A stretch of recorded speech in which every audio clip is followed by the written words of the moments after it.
I could not dishearten him by saying the truth, so I answered, "Perhaps you don't feel in the mood for writing." "Yes, I do, except when I look at this stuff. Ugh!" "Read me what you've done," I said. He read, and it was wondrous bad, and he paused at all the specially turgid sentences, expecting a little approval, for he was proud of those sentences, as I knew he would be. "It needs compression," I suggested cautiously. "I hate cutting my things down. I don't think you could alter a word here without spoiling the sense. It reads better aloud than when I was writing it."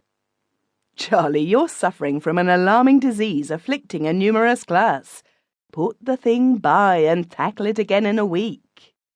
"I want to do it at once. What do you think of it?" "How can I judge from a half-written tale? Tell me the story as it lies in your head." Charlie told, and in the telling there was everything that his ignorance had so carefully prevented from escaping into the written word.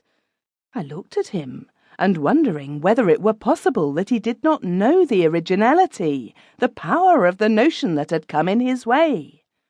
It was distinctly a notion among notions. Men had been puffed up with pride by notions not a tithe as excellent and practicable.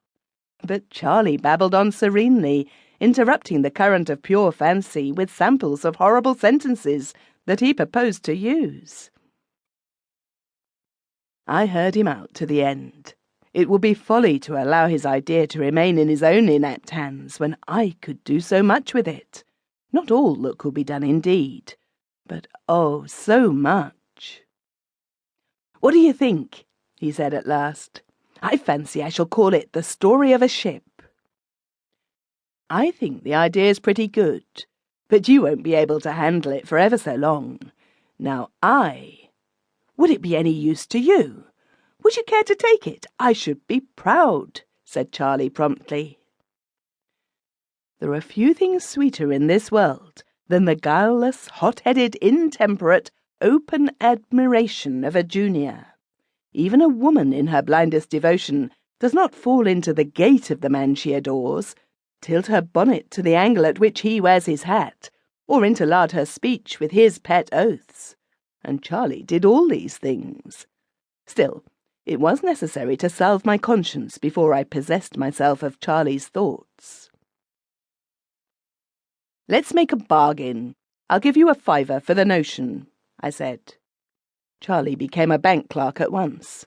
"Oh, that's impossible. Between two pals, you know, if I may call you so.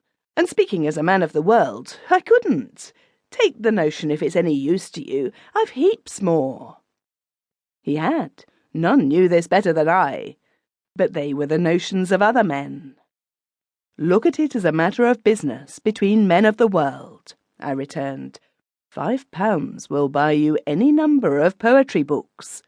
Business is business, and you may be sure I shouldn't give that price unless—" "Oh, if you put it that way," said Charlie, visibly moved by the thought of the books.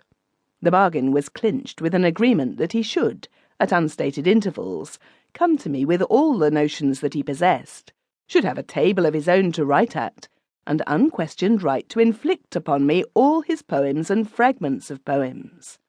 Then I said, "Now, tell me how you came by this idea." "It came by itself."